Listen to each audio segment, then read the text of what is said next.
Hello, everyone. Good morning to everyone in the United States and good afternoon to all who are watching us in Turkey and from this side of the Atlantic. My name is Defne Arslan, Senior Director of the Atlantic Council in Turkey and Turkey Program Center. I'm very happy to be co-hosting this event together with the Eurasia Center led by Ambassador John Herbst, who is joining us as a panelist today, focusing on Turkey's stance in the conflicts as Ukraine continues its efforts to deoccupy Crimea while fighting back against the unprovoked full-scale Russian aggression. Yesterday, February 26, marked the 10th anniversary of Russia's occupation of Crimea back in 2014, which paved the way to a full-scale invasion of Ukraine 8 years later in 2022, which was last Friday, past its second year. Turkey was then among the first countries to reject Russia's annexation of Crimea in an illegitimate referendum in 2014 and called for international action to restore Ukraine's sovereignty over the peninsula. The international community, led by the United States and the European Union, imposed sanctions on Russia following the annexation. Then, however, the pressure was unable to deter further Russian aggression through its full-scale invasion in 2022. In our panel today, we seek to answer the following questions and more. How does the occupation of Crimea affect the regional security, especially in the Black Sea? What impacts does it have on Turkey from a geopolitical perspective? What are the prospects of deoccupation and what role Turkey can play in it? To discuss Turkey-Ukraine relations and Crimea, we have a terrific panel today featuring high-level Ukrainian and Turkish officials and leading experts. I am pleased to pass the floor soon to our moderator, my good friend and colleague Yevgenia Gaber, a non-resident senior fellow at Turkey Center, to kick off this important discussion. Yevgenia, thank you, and the floor is yours. Thank you very much, Defne. Good morning to all joining us from the US, and good afternoon, Günaydın, Доброго дня to everyone who is joining us from Europe. Today, I'm delighted to welcome you to a very timely discussion on the 10th anniversary of the temporary occupation of Crimea and second anniversary of the full-scale invasion of Ukraine. It's obvious that this war is not something new. Russian aggression in the Black Sea started way before the 2022, at least since 2008, when Russia occupied Georgia, and then 2014 Crimea, and then 2022 full-scale invasion of Ukraine. And I'm joined today by a distinguished panel, which I have an honor to moderate to discuss all these issues. And it's my pleasure to introduce our panelists to you. Ms. Amina Japarova, First Deputy Minister of Foreign Affairs of Ukraine. Thank you for joining us today. Tamila Tasheva, Permanent Representative of the President of Ukraine in the Autonomous Republic of Crimea. Ambassador Yağmur Ahmet Güldere, who served as ambassador of the Republic of Turkey to Ukraine in 2019-2023, and now is a Ukraine coordinator at the Ministry of Foreign Affairs of the Republic of Turkey. Ambassador John Herbst, Senior Director of the Eurasia Center of the Atlantic Council, and Alina Frolova, who is a Deputy Director of the Center for Defense Strategies and also coordinator of the security track of the Crimean Platforms Expert Network.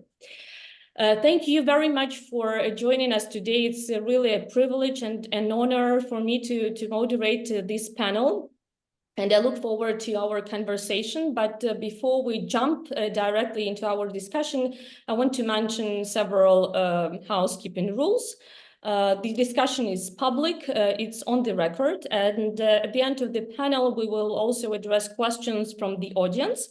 But I strongly encourage you to begin with your questions just as you are listening to our panelists. I'm sure there is a lot you want to know and a lot you want to ask. So do start submitting your questions well beforehand. To ask a question, please visit askac.org, choose our event, and write your questions along with your name, title, and affiliation. Anonymous questions will not be answered, as is always the case with the Atlantic Council. And you can also see that now in the bottom of your screens. We also encourage you to engage with us on social media using the handles AC Istanbul, AC Eurasia, and Atlantic Council. And as I mentioned today, and now as we are speaking this week has been really a week of sad anniversaries for Ukraine, both since 2014 and since 2022. And also, as Defne mentioned, since the very beginning, Turkey has been a vocal supporter of Ukraine's territorial integrity, of Ukraine's sovereignty, including Crimea, and paying special attention to the human rights in the temporarily occupied peninsula of all Ukrainians, particularly of the Crimean Tatars. Ankara since then has increased political and military cooperation with Ukraine, and of course took a very critical decision in the first days of the war, of the full-scale invasion, actually closing the straits for the Russian warships and thus avoiding the future escalation in the Black Sea. On the other hand, supporting Ukraine and Ukraine's successes, they have also paid off because they have reinforced Turkey's own stance in the Black Sea, as Ukraine has so far destroyed from 20 to 30% of the Russian Navy, including its flagship Moskva cruiser. That it has obviously shifted the balance, maritime, but also defense and military balance in the Black Sea in Turkey's favor, and I would argue also in NATO's favor. On the other hand, with this being said, Turkey has also been very cautious with the delicate balancing act with Russia, not to alienate Moscow, and this helped to serve as a facilitator and mediator in diplomatic efforts between Kiev and Moscow. So all of this brings us to the current situation where we have a lot of questions, and one of the most important questions is whether the deoccupation of Crimea is still possible, and whether not talking about the deoccupation of Crimea is acceptable and possible. And without further ado, I want to turn for the first set of questions to the panel, starting with you, Deputy Minister. Please tell us what is the current situation in Crimea. How do you assess the prospects of the deoccupation? And maybe just jumping directly into discussion from the most important question, how do you see all these discussions about maybe Crimea being somehow different from the rest temporarily occupied territories of Ukraine, because these are red lines for Russia and the international community? Please, the floor is yours. Thank you, dear Evgenia, for giving me the floor. Your Excellencies, the ambassadors, colleagues, friends, all those who are listening to us. Actually, here in Ukraine, in Kiev, we prefer to mark not only the anniversary or the 10th anniversary of occupation itself. We prefer to speak about resistance. And let me probably jump in and start speaking about unpacking this phenomenon that I believe, without any exaggeration, belongs to Crimean Tatars, who brought this culture of non-violent resistance for decades. And let me probably dwell on that, because I believe it's really, really underestimated today, especially with regards to those terroristic movements that we see in different spots of the world, in many countries, as well as Turkey, are fighting with this phenomenon. So I believe that explaining why this resistance is important, why this resistance is actually a part of the code, of the political code of Crimean Tatars, is important. So actually, it started decades ago, when Crimean Tatars were not allowed to live in their homeland during the Soviet time. And the national movements and the leaders of the national movement, they kind of suffered a lot, spending years in the Soviet prisons for the right of Crimean Tatars to come back home. And the symbol of this resistance was and is Mustafa Dzhemilov.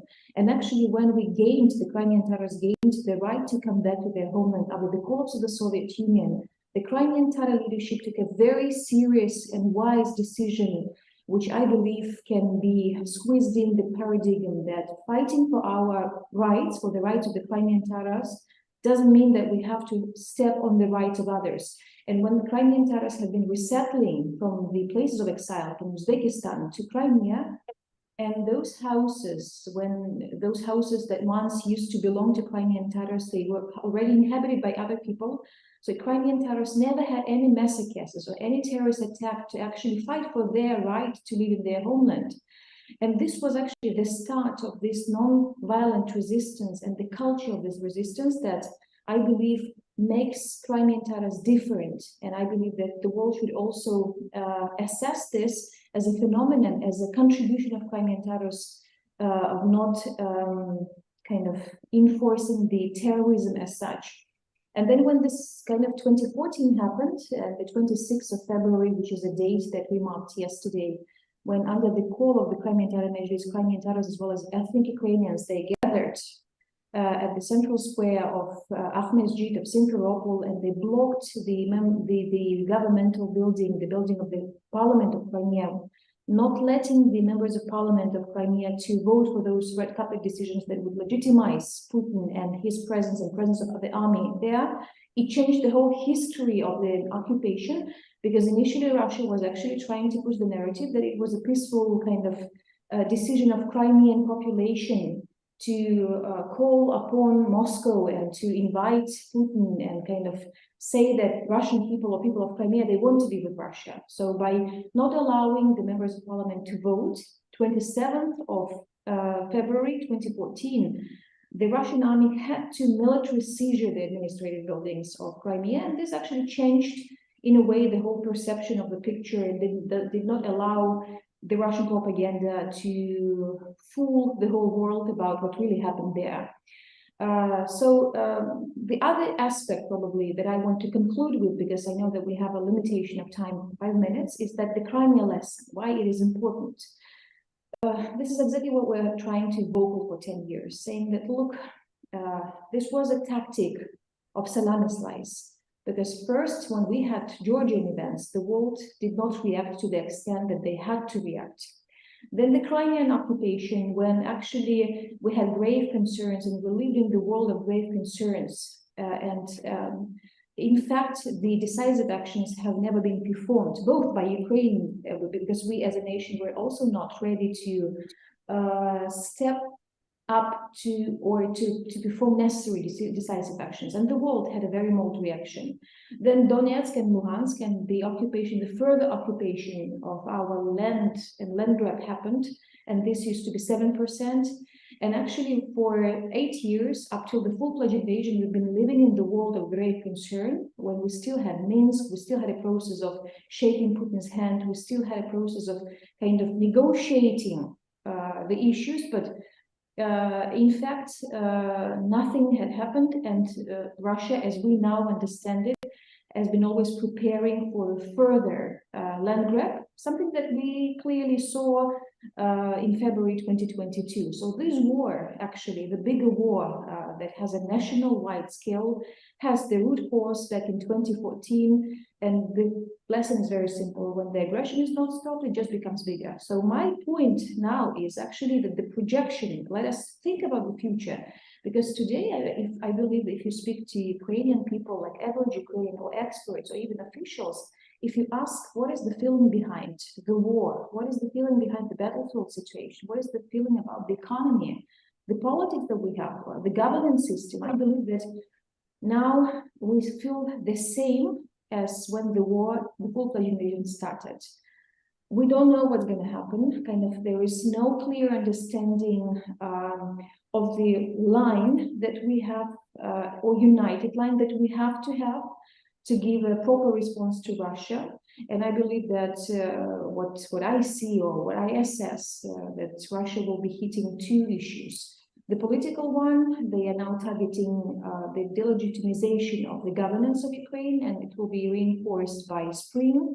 And second, the reinforcement and the concentration of troops that we see on the north, on the east, on the south, and they will be actually hitting these two issues, the political situation and shaking the political vote of Ukraine in order to delegitimize the power and the governance. And second, actually to gain as much as possible battlefield goals. And let us think that in case if Putin achieves his goals and the world is not capable of giving necessary support. And here I go to the point that there is a huge role of Türkiye, United States, European Union that is now being discussed, and it's also a test for every one of us. So if the world and Ukraine, we are not ready to kind of accumulate all our forces and give a proper response to Russia, and if they achieve their goals, which means it will only mean that the conflict has been frozen and the war of attrition, I believe that this is a strategy of Russia that they are trying to follow. This will only bring us to the other part when for some period of time, there will be a relative, I would say, not calmness, but there will be a frozen conflict, and then I am sure that the Russian ambition will grow because it's always like this. So the Crimea lesson, kind of not responding to 2014, brought us to the full-fledged invasion. And in case if we kind of allow Putin to achieve his goals, this will only mean that there will be a further land grab.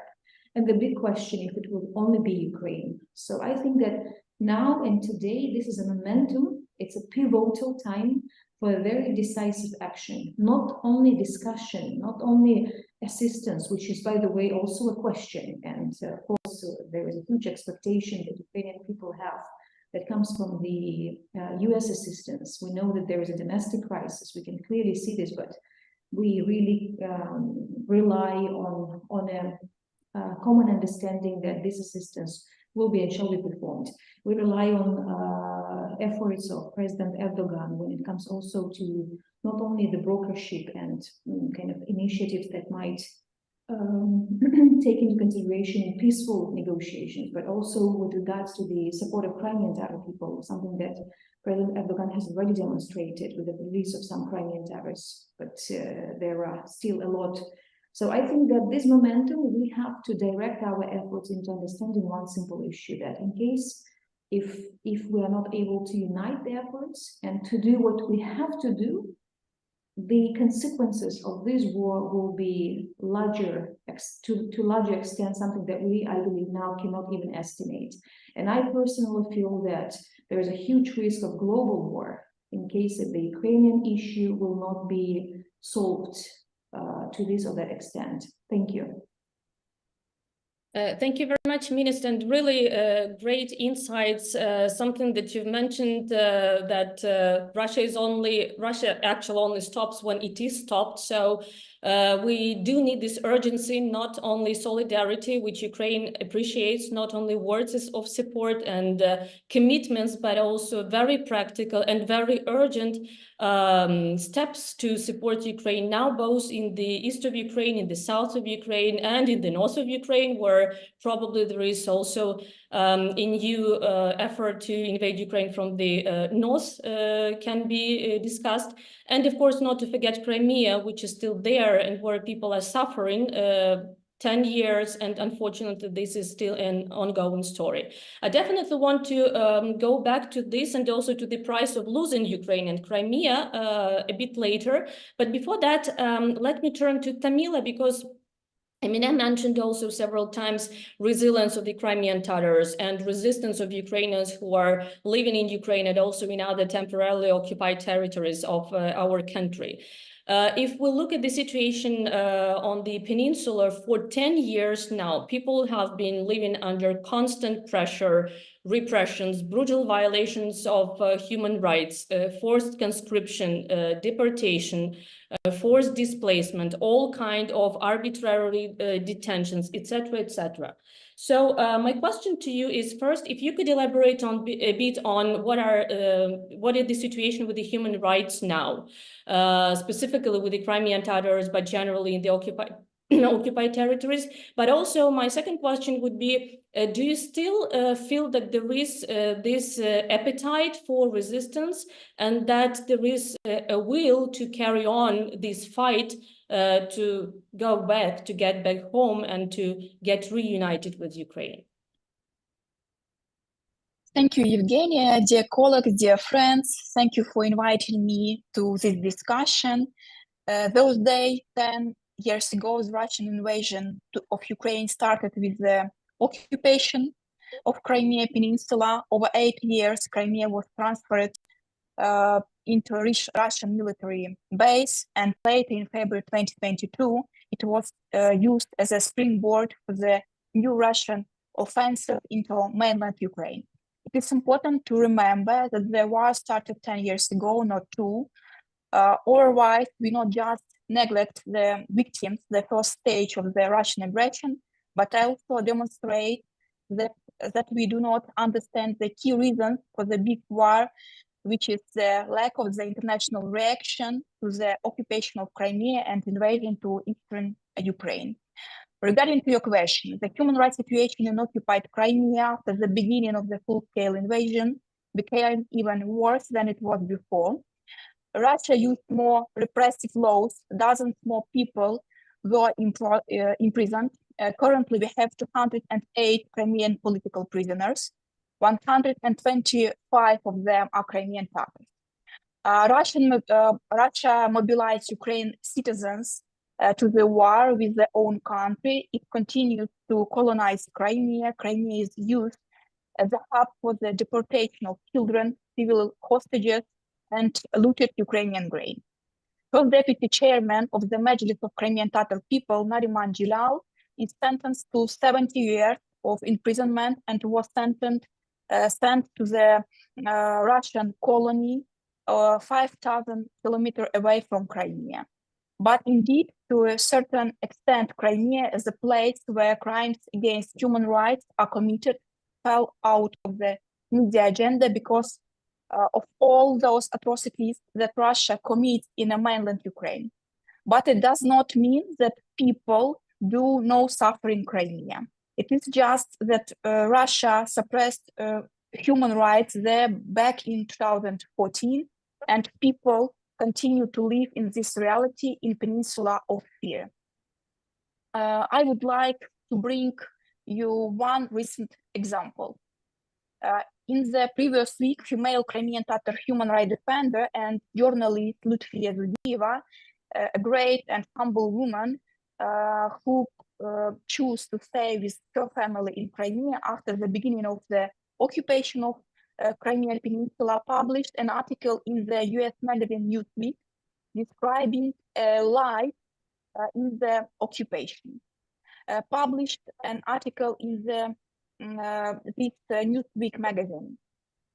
It was not about some political statement, it was just describing a day-to-day life. The title was, "I go to bed fully dressed, expecting armed men at dawn." And then this actually exactly what happened after the publication of this article. Russia law enforcement came to her home in the early morning and arrested Lutfiya. She was accused of the abuse of media freedom. This is a remarkable story in every detail, and it shows that Russia are afraid of coverage even of the day-to-day life in the occupied Crimea. Therefore, we have to talk about it more.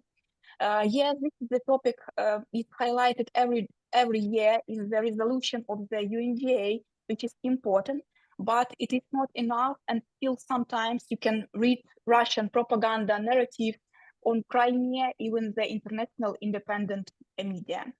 But at the same time, what is even more important to mention is that despite 10 years of occupation and constant Russia brainwashing, Ukrainian citizens continue to resist. Yesterday, we marked another day of resistance to the occupation of Crimea, which we hold every year in accordance with the order of the President of Ukraine.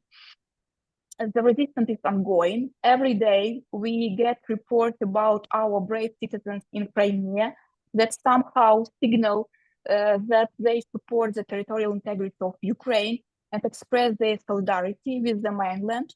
At least 670 cases like that happened all over the Crimea during 2 years.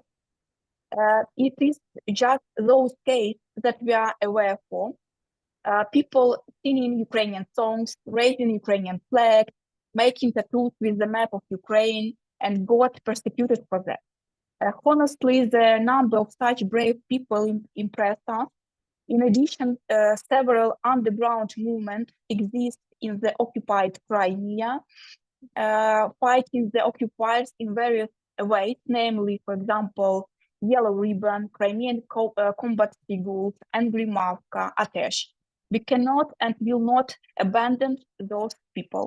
But if you ask me, why do those people have the courage to protest even under the full control of Russia? My answer would be because they feel and see the Ukrainian army with the support of our allies, including Turkey, is fighting for that and is needed capable of deoccupying Crimea. And the success of the Ukrainian army in the Black Sea, all those Russian military objects and ships targeted in Crimea and Black Sea territorial waters, is the number one of factor in raising the pro-Ukrainian movement. The more army Ukraine is supplied with, the more success have in our offensive, the more Russian fleet is withdrawn from the coasts of the Crimea, more people will show their position. And it means that Russia become weaker, not just in Crimea. Therefore, it is crucial to support Ukrainian efforts to demilitarize the Black Sea. And I encourage our Turkish partner to do that. I want to assure that Ukrainian citizens in Crimea would thank you for that. Thank you very much, Tamil. And this is indeed an incredible struggle and incredible, terrific resistance and resilience of the Ukrainian people, and particularly Crimean Tatars, living now under these repressions of the occupying forces, Russian occupying administration there in Crimea. But because also you mentioned several times that Ukraine appreciates support of Turkey as a close ally and partner, let me turn to Ambassador Güldere, because you've been posted to Ukraine, and you also were one of the few diplomats who have never left Ukraine since the start of the full-scale invasion. And you were there during all these awful days supporting Ukrainian people, which was very much and still is very much appreciated in Ukraine. And now you're also going on with the Ukraine portfolio in the MFA of Turkey. So you do know how the situation looks like from both sides very well. And could you tell us, realistically speaking, where exactly Turkey could step in and support Ukraine, specifically on probably prisoner swap or release of the political prisoners in Russia, or any other areas where Turkey feels it is able, willing, and capable of stepping in and helping Ukraine? Well, thank you very much for inviting me, and warm greetings to all the speakers, as well as to everybody who is following us today. Now, let me start by, as you said, underlining our policy that since day one, we have not recognized the annexation. We adhere to Ukraine's territorial integrity, and we continue to do so. We have joined to the diplomatic efforts from the Ukrainian side in the form of Crimea platform. We have attended at the highest level, and we keep supporting initiatives as such. Now, regarding Crimean Tatars and the peninsula itself, obviously we are greatly interested and closely following what goes on in the northern part of the Black Sea. And the Crimean Tatar dimension is something which puts extra weight into this issue, since Crimean Tatars are our brethren, and waves upon waves of migration created a big Tatar diaspora here in Turkey, and the number of Turkish citizens who claim to have Crimean Tatar descendants is exceeding millions. So that's why this is an issue where we are also very closely involved.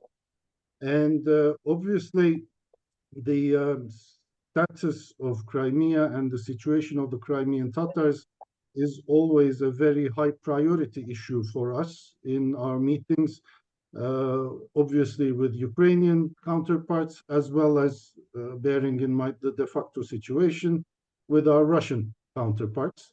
And at this point, I would really like to express our appreciation and commend Ukrainian leadership for the efforts they have taken over the last years in order to safeguard the rights of Crimean Tatars. The adoption of the law recognizing Crimean Tatars as indigenous people, it was a very important step, and this was warmly welcomed from our side. We know that the Ukrainian government is also working on other issues safeguarding rights of the Crimean Tatars. For instance, their initiative on the Crimean Tatar alphabet. We have been following these and to the extent possible supporting these.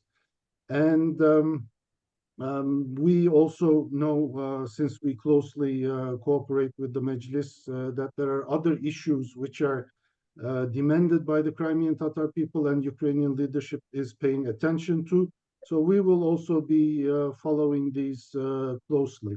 Now, when it comes to our support to Ukraine, as you mentioned, well, I wanted to have this picture in the background. This is, for those who don't know, this is the Turkish embassy in Kiev, and it remained open throughout. And it has become more than an embassy. It has become a shelter for those seeking evacuation. It has become, it has provided food to those who wanted to go back, to run away from the difficulties. And we have been there. We have extended our hand to our friends, not only Turkish citizens, but also our Ukrainian friends.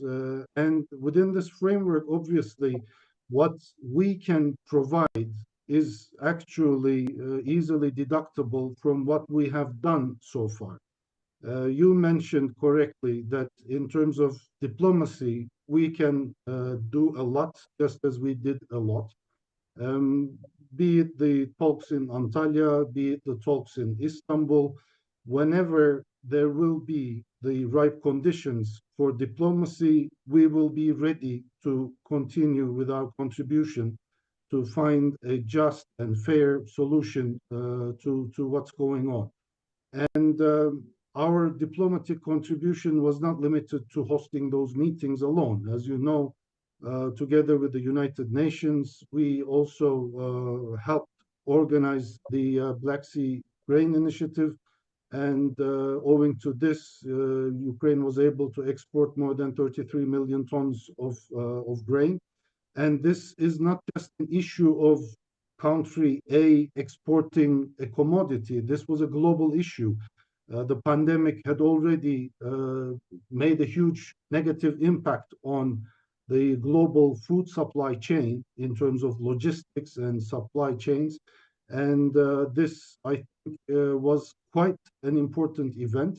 And we will continue to see where we can contribute in such ways.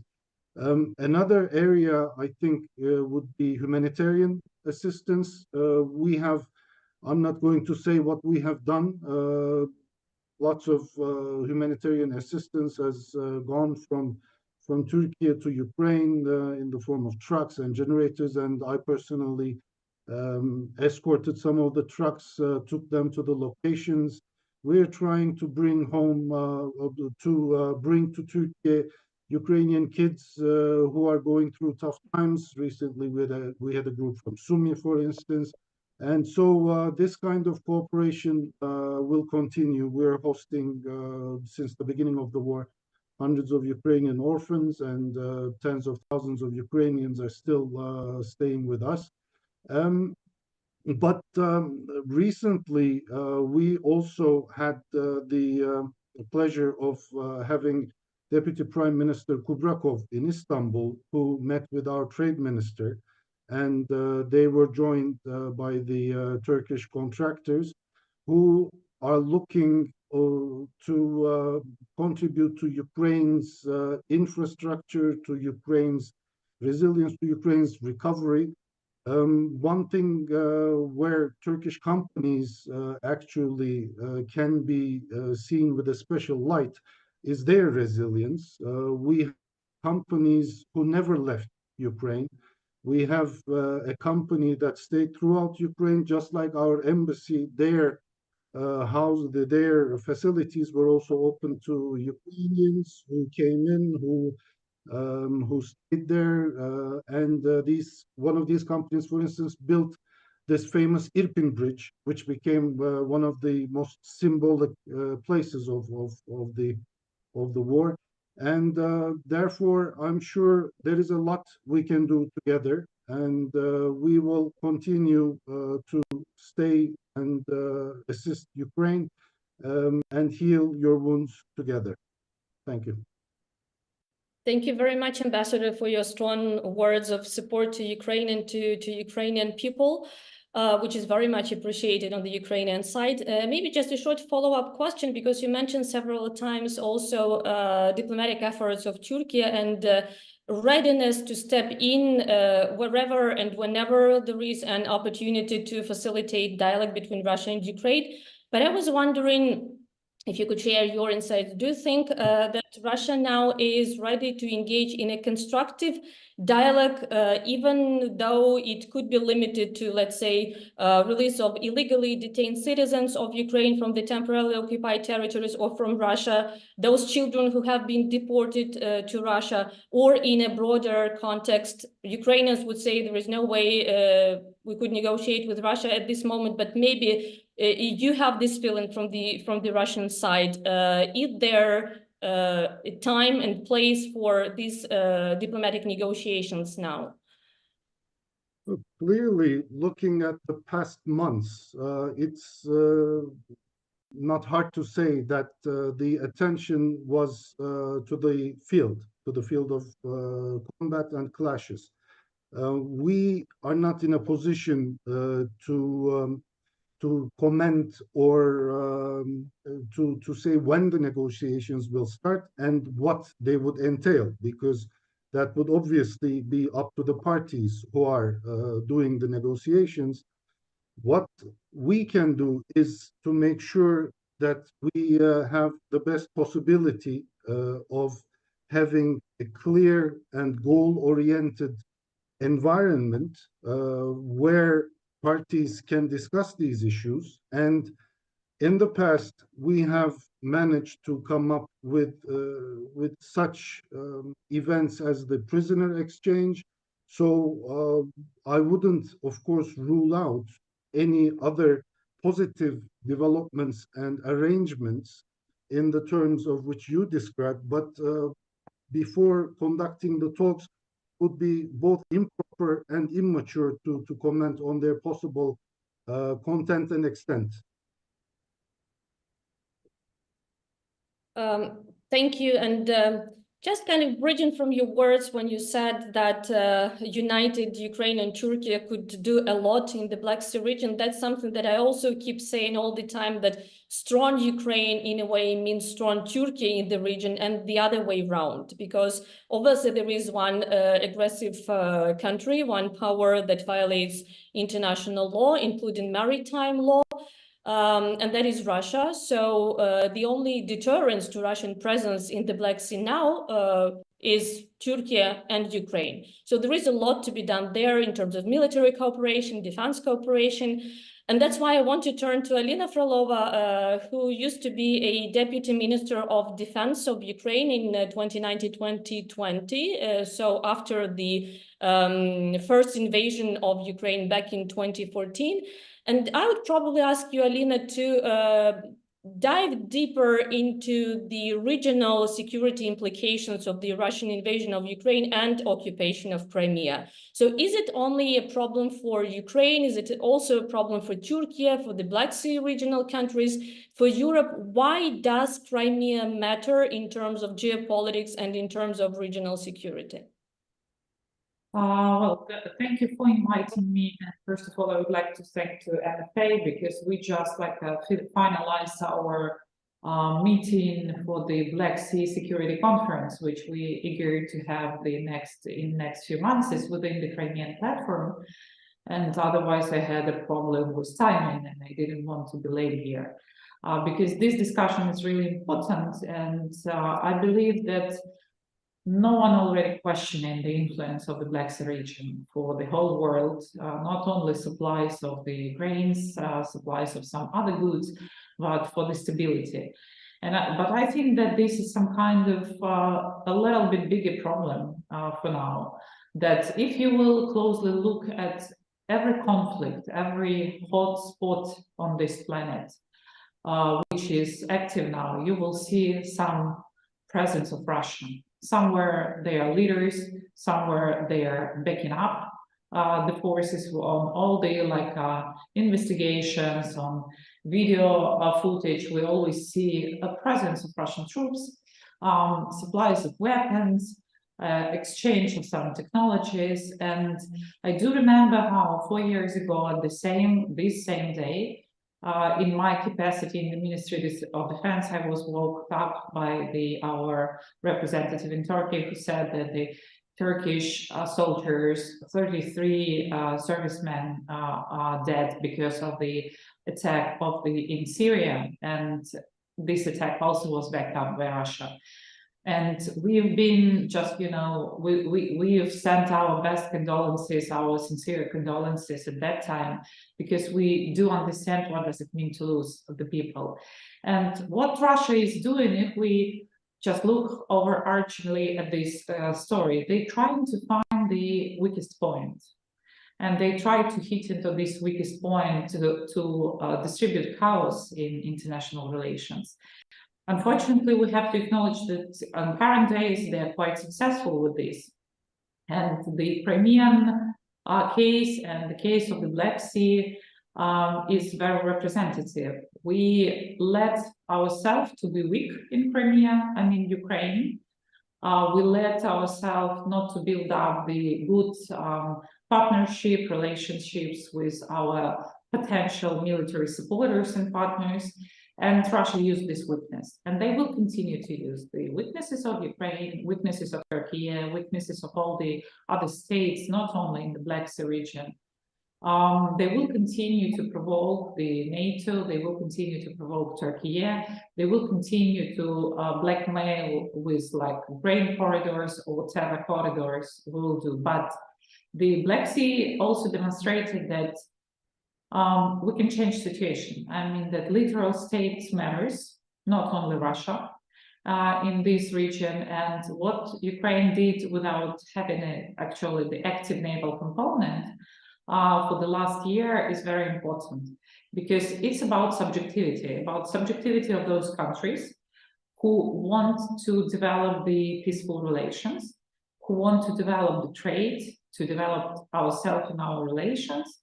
And we're very happy that Bulgaria, Romania, Turkey, they supported actually Ukrainian movements in this site. So we not only broke up the prevalence of Russia in the Black Sea, but we established our own corridor. Yeah, we didn't ask them, and that demonstrates that it's possible to oppose, that it's possible to do a lot of actions if we are together. And I think that this is the base case scenario. And we already faced in our history the problems with Russia maybe in the Black Sea. And we saw, like in Paris peaceful treatment, that the one way of doing things in the Black Sea is to isolate a Russian military presence.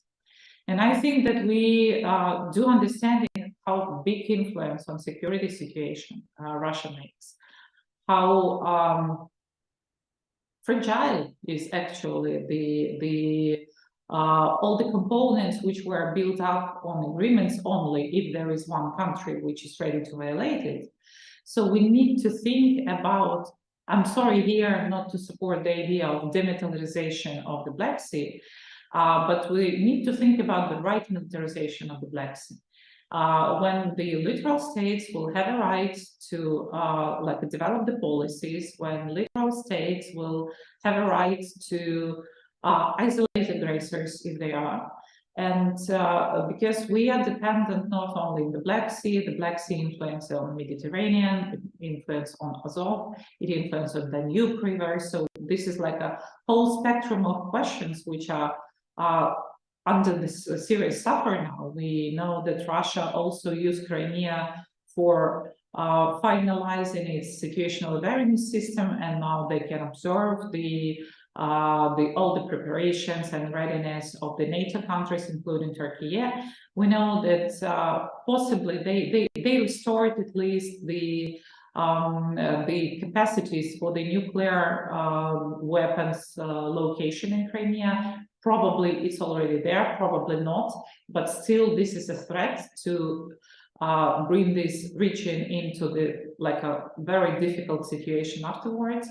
I think that, again, coming back to the beginning, that we don't need to speak about the security now because everyone already understands. The place is unsecured. We need to make it secured again, and we need not only to make it secured again, but to build up some guarantees. And I think that it's time to think about it now, and it's time to speak about it now, to speak about Azov Sea, to speak about the international waters in Azov Sea, about the status of Azov Sea, about the cooperation of littoral states, like-minded littoral states, which can influence on situation, about building up some kind of common systems. And we already have so much in common with Turkey in our defense industries. We build part of our capability using the production facilities of the Turkey. And I think it has a very great opportunity to reshape the security in the region in a very clever way. And it's time to start to work on this now, not to wait till the end of the war, because yes, we are fighting. Yes, I'm absolutely sure that we will have enough partners to fight this war and to win this war, because this is not only about weapons, it's about morale and resilience, as we said. But I think that we need to be serious now about drafting the future security policies and configuration in the Black Sea, and that will also demonstrate to Russia that their loss is inevitable and that the region would be under the good supervision of the like-minded countries. Thank you, Alina, and great points make the Black Sea region secure again. I think this should have been in each and every document that is now signed in Europe. And really, the Black Sea security has been critical not only for the European security, but we also see how illiberal states are learning from each other, how now the maritime warfare becomes a part of the land warfare. So after what Russia has been doing in the Black Sea with the blockade of the vast parts of the Black Sea and also occupation of the Sea of Azov, and of course disruption of the supply chains in the Black Sea, everyone was looking somewhere to the Indo-Pacific, looking at what China could do to Taiwan, but no one was looking to the Red Sea, for example, to see how there, as well in that part of the world, again, maritime security and assaults on commercial vessels has become a part of larger warfare and part of pressure on the capitals on both sides of the Atlantic. And mentioning this, I do want to turn to Ambassador Herbst, and thank you for being so patient and waiting for this moment. So I would probably ask you to talk a bit about the global implications of the occupation of Crimea in the long term. And also because there are now so many different talks about the stalemate on the battlefield in Ukraine, about Ukraine not being able to defeat Russia, about probably a necessity to freeze the situation on the ground as it is now. What would be the price of losing Crimea and perhaps even Ukraine to Russia? Over to you. Thank you very much. much for organizing this very impressive group. I'd like to make a point before I answer your question, which actually relates to this situation directly. One problem that opponents of Kremlin aggression have in talking about Crimea is the misperception, amplified daily, that somehow Crimea rightfully belongs to Russia. This notion reflects two points of ignorance. The first, and I would say the most important, is represented by the strong Crimean Tatar presence on this panel. If there's one people that have association with Crimea historically for many, many centuries, it's not Russia, it's the Crimean Tatars. And recognizing the atrocities visited upon the Crimean Tatars by first the Soviet Union, now by Russia, is point one that pushes back against the notion that somehow it's a natural order of things that Moscow controls Crimea. The second point is related, not quite as important, but still important. Accurate information data, population data about Crimea as late as 100 years ago, 150 years ago, show that Russians were a minority there, not just smaller than the Crimean Tatars, but even ethnic Ukrainians. And this is something we need to make sure we never forget, to push back against this notion that, again, that somehow Crimea is rightfully Russia's. Now, to answer your question, another problem in almost all discussion of the war in Ukraine is a failure to recognize that Moscow has labeled the United States as its principal adversary, in fact, its enemy. Anyone who pays attention to Russian media knows the nasty things that they say about the United States and they would love to do to the United States. And if you look at statements coming from senior officials, Narishkin has clearly said that the United States is adversary number one of Russia. And Americans don't understand this, in part because the administration has not made this clear. If the Americans understood, the American people understood, that Russia is coming for U.S. interests, their look at the war on Ukraine and American support would be very different. They would understand that the assistance that we give to Ukraine is actually the smartest, most efficient, and most economical way to defend ourselves against an aggressive Kremlin. And this comes now directly to your question. The United States has had a bad millennium in foreign policy. Our misadventures in the greater Middle East, especially in Iraq, but also Afghanistan after the initial response to the terrorist attack of September 11, has largely been a failure. We chose objectives that we could not achieve, and not surprisingly, we did not achieve them. And many Americans understand that, and they have been quick to associate the war in Ukraine with the wars in Iraq and Afghanistan. You hear the phrase all the time from people who don't understand American interests about the forever war in Ukraine. That is wrong for at least two very important reasons.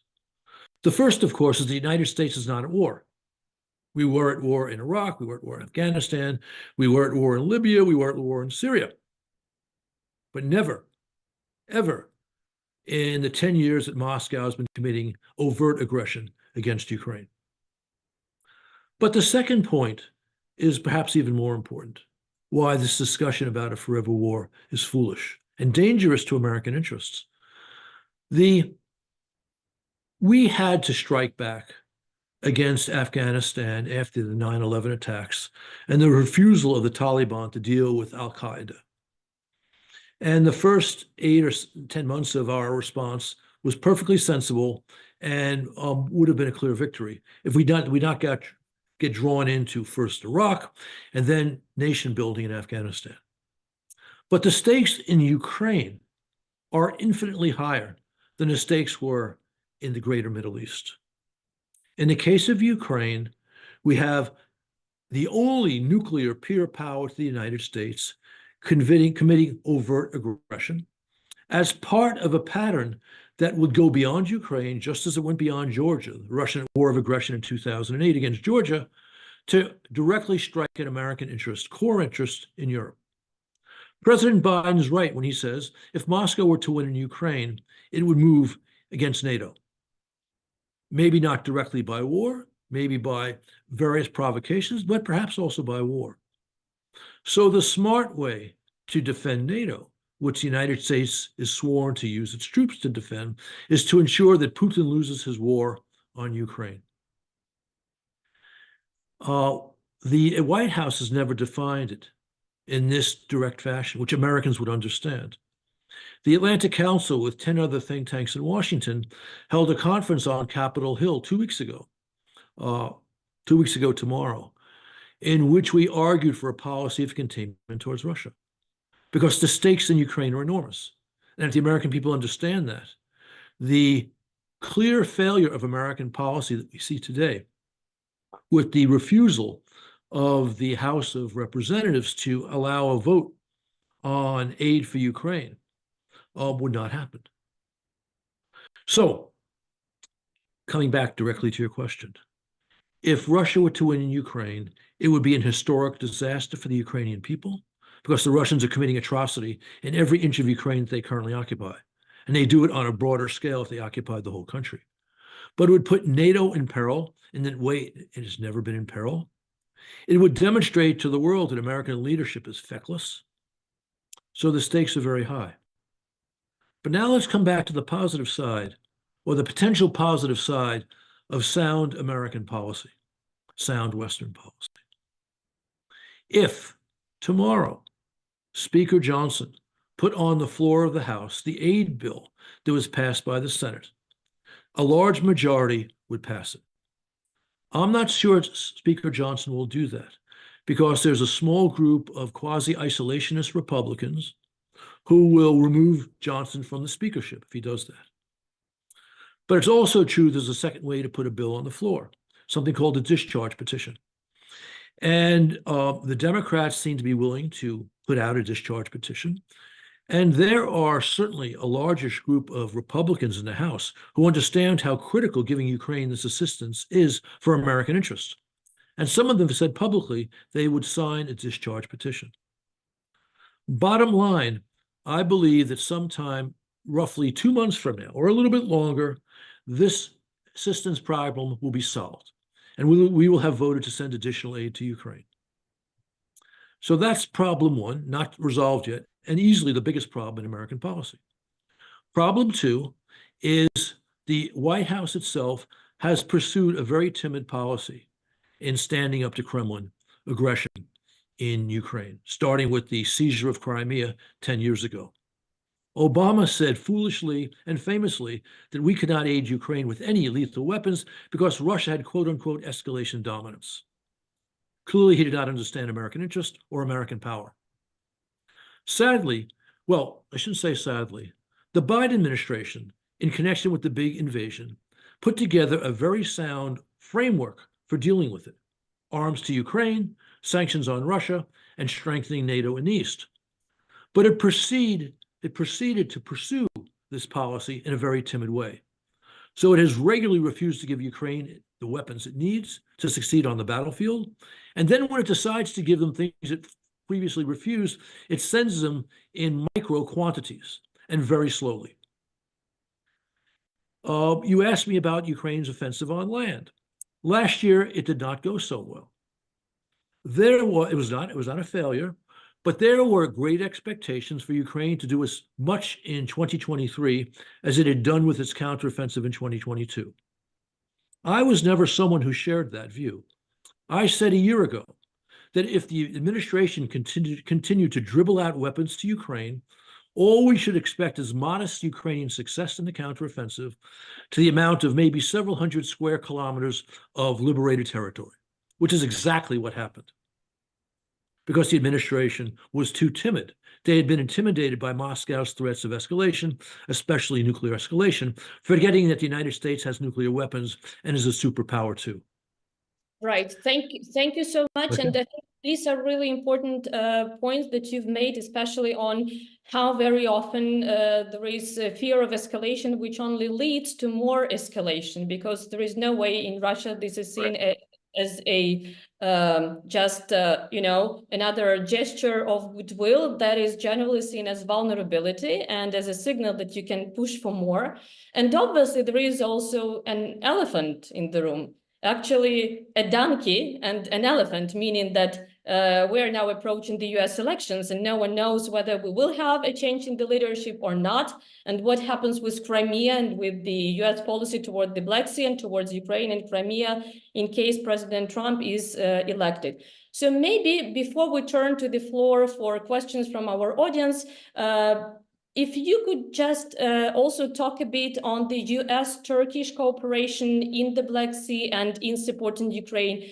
Do you see any opportunity for Ukraine becoming this success story for the transatlantic cooperation in the region?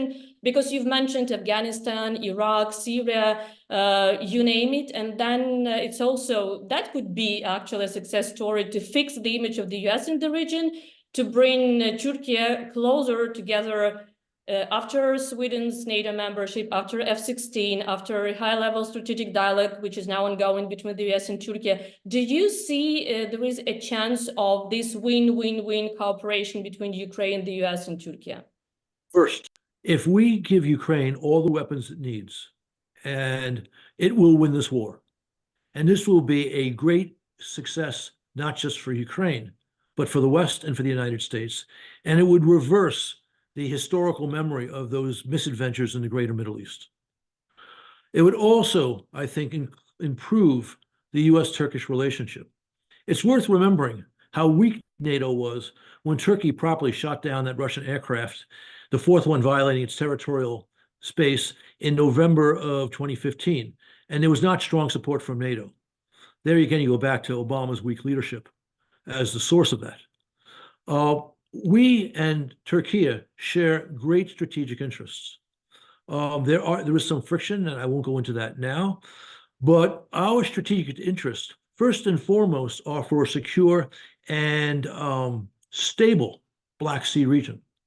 And Moscow is a threat to that. And of course, we've seen Turkey cooperating with Ukraine, especially the sending of drones. We see the United States imperfectly cooperating with Ukraine, but heading in the same direction. So I don't have any doubt that a victory here would strengthen US-Turkey relations. And I think there's very good things we could do as well in the South Caucasus. Great. Thank you so much. I do want to use the rest of the time that we have for Q&A, and I already see a couple of questions in the chat. And I also invite everyone who is listening to us now to put your questions using the Ask AC system. And before I go to the questions, I want to turn back to Minister, to you, to ask specifically about what kind of diplomatic, political support, militarily, obviously, yes, as well, but first and foremost, diplomatic and humanitarian support does Ukraine need now, not only to deoccupy Crimea, but also to reintegrate Crimea. And you mentioned the Crimea platform, and several other participants, panelists mentioned as well. So maybe you could tell us a little bit about the Crimea platform now, and Turkey's role in supporting Ukraine within this international initiative. Yeah, thank you. Let me start probably with the second question of yours about the Crimea platform and its architecture and the idea of the Crimea platform as such, because it was a very creative way of Ukraine's vision how to bring back the issue to the international agenda and to the attention of international agenda and community. So initially, when the Crimea platform was launched, the idea was to deoccupy Crimea by diplomatic means, by political and diplomatic means. For 8 years, since 2014, the Crimean issue has been slowly slipping down. And as Ambassador Herb said, there was a very strong narrative about Crimea being a traditional land of Russia, and perception and misperception that the world had that Crimea somehow, and justified the ambition of Russia for Crimea.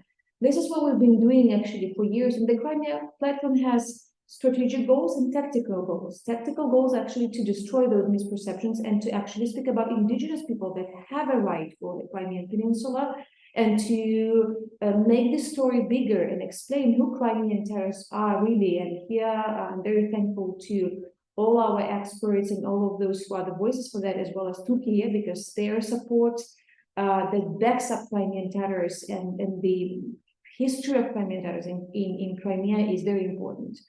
The other thing that the context has changed, indeed, and if you remember that initially as this intimidation policy that Russia performed since 2014 and keeps on performing, but I believe the goal, let's say the achievement of the Crimea platform today is actually something that I put in the frame that Ukraine may define, and Ukraine has a right to define how it will deoccupy Crimea, because initially there was this whole issue about these nuclear threats, that if Crimea will be deoccupied, or if Ukraine tries to deoccupy, that Russia would perform tactical nuclear weapons. So now I think that the achievement and a serious achievement of this discussion about Crimea and summits that we had, which is in most of the ways, let's say, declaration, because we cannot deliberate or deoccupy Crimea as of now, but this is something that now brings the right and vocals the right of Ukrainians and Ukraine as a state to decide how it will deoccupy the peninsula. And Evgenia, could you please remind me what was your first question?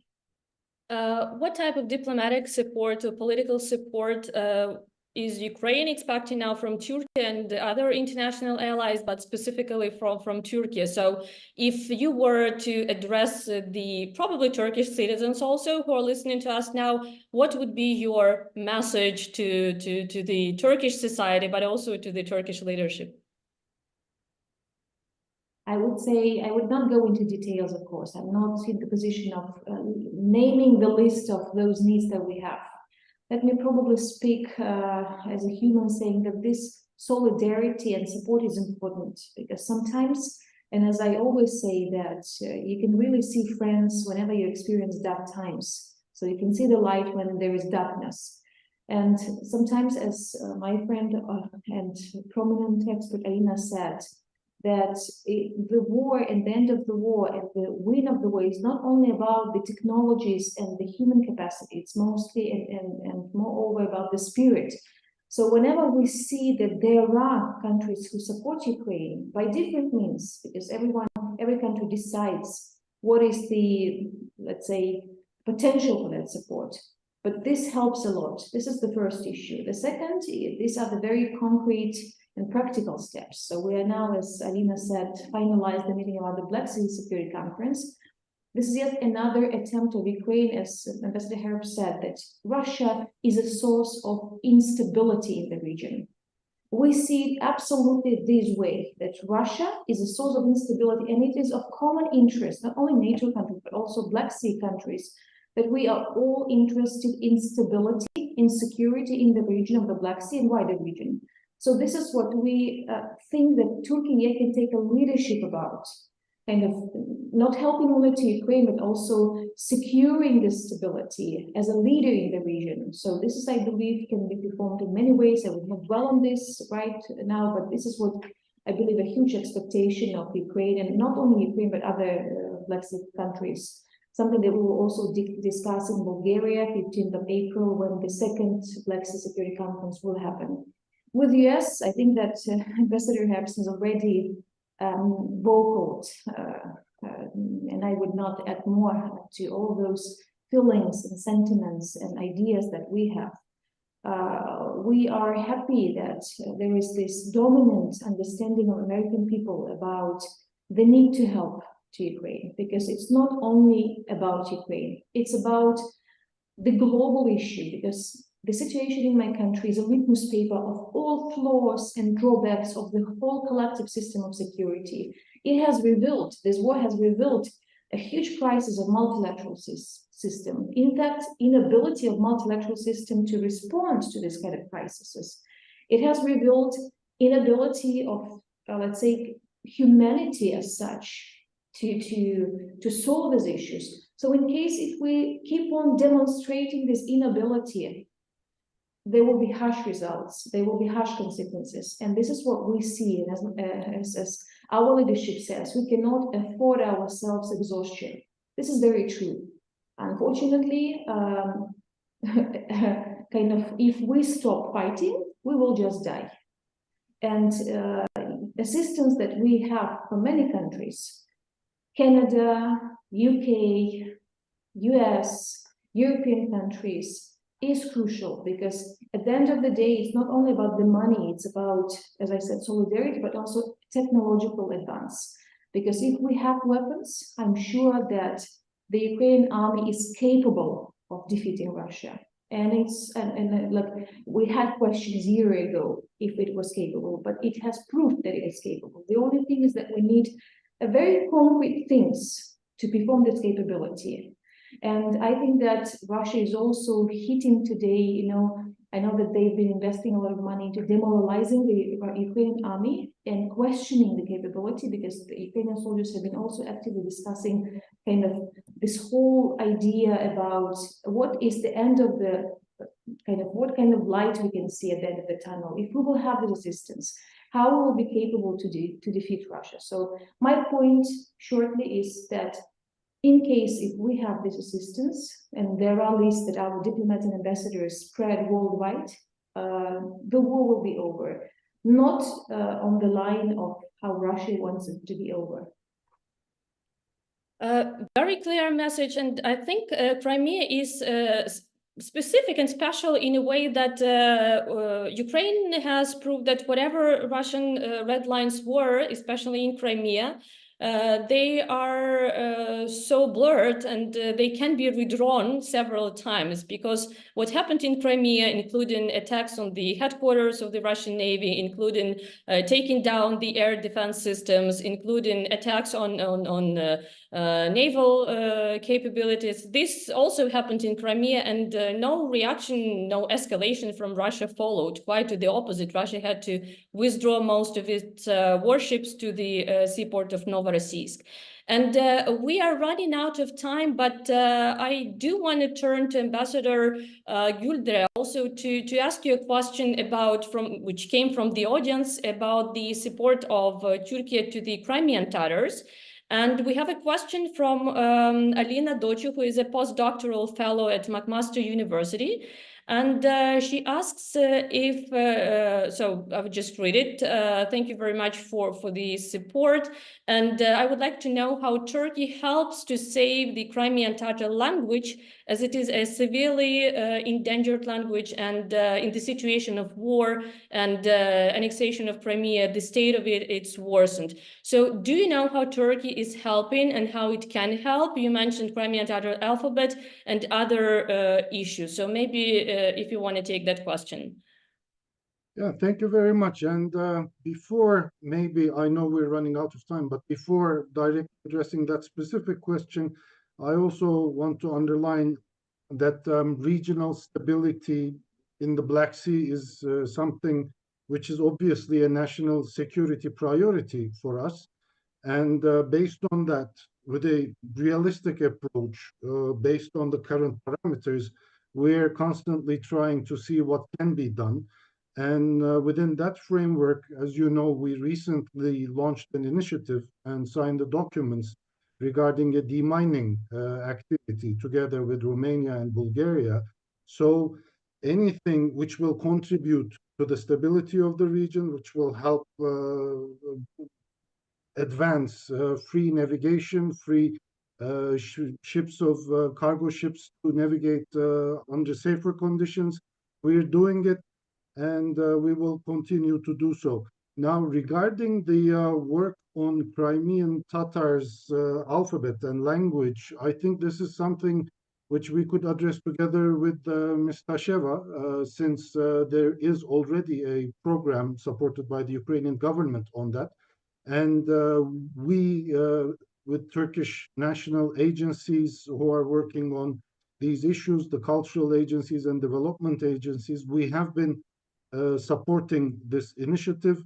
The printing of a comprehensive dictionary It's a really ambitious project since there are also different technical dimensions of this, the different dialects which enter into picture. And given that it's a language transformation from one alphabet to another, it also complicates things, but we are there to support. I mean, the Crimean Tatars deserve utmost respect because they have somehow managed to protect their identity and their language under extremely difficult conditions. The least we can do at this stage is making sure that they have the tools to further this identity. And we have been together with the Mejlis and together with the administration for Crimean Tatars in the Ukrainian administration. We have been supportive of these projects. There are also other elements which we have done together with them. But it's a priority issue for us, and we will continue to stand by the Crimean Tatars and Ukrainian administration in their efforts in this direction. Thank you very much, Ambassador. And before we wrap up, maybe just a brief 1-2 minutes because we are running low on time. But I do want to turn to Tamila to ask about this support to the local communities in Crimea and also the reintegration of people, because the focus so far has been mostly on deoccupation of the territories. But I think reintegration of people, also including all sensitivities, including the information blockade that has been there for 10 years now. Is your office working on that as well? Thank you, Evgenia. Actually, very difficult to say about reintegration processes in 2 minutes, but I try my best. Actually, we work a lot with issue of reintegration, and we now prepared all the reintegration policies for Crimea. We work now on the issue restoring of public authorities and human resources for Crimea, and we work on the project team of Crimea. We work on the personal reserve, and we elaborate different academia courses for people who could be served after the occupation in Crimea in public sphere. Also, we work on the different issues which related to amnesty, illustration, because we understand that we need to bring to responsibility some people who live in Crimea and who work in a occupation administration, but not, of course, we don't say about ordinary Crimean people or Crimean Tatar or Ukrainians. We also work on the issue of documentation, property rights. Now we prepare such kind of framework of policies and work with our parliament and with our government on the issue of preparing exactly draft laws about that issue. Also, we work with the issue of colonizers actually who came illegally to Crimea. I don't say about ethnical profiling. When I say about Russians, I say about Russian citizens who legally stay in Crimea, and we actually work on that, how to work with that issue after the occupation. Of course, we work a lot with our people who stay and live in Crimea. During all these 10 years of occupation, we work a lot with families of political prisoners. We work with ordinary Crimeans who send us a lot of requests with getting some documents from Ukrainian state. It's difficult because Russia blocked all information from Ukrainian websites. They blocked website of state institutions of Ukraine. That is why, of course, it's difficult to communicate with people, and especially I must say that it's more or less dangerous, actually, also for people to communicate directly with the state. But we try, we communicate, we have actually thousands of requests from our state. And if I may, I say a few words about Crimean Tatar alphabet and Crimean Tatar language. It's really very important. Just one sentence. Yeah, it's really important, and we work on the commission of developing of Crimean Tatar language, and we communicate with Türkiye ambassador, of course, to Ukraine. We work with the Majlis and we work with the Ukrainian state on that, and we developing different policies for Crimean Tatar indigenous people. Thank you very much, Tamila, and thank you for your patience for everyone who has been with us so far. I do want to take this opportunity and thank our distinguished panelists for taking time to join us, to participants for your questions and interest, and of course to the Atlantic Council team who made this panel possible. This was a terrific discussion. I learned a lot myself, and I hope that you've learned a lot as well. Check our website for a recorded version and the main takeaways of this discussion, and stay with the Atlantic Council till our next events, and stand with Ukraine till the full deoccupation of all temporarily occupied territories. Thank you.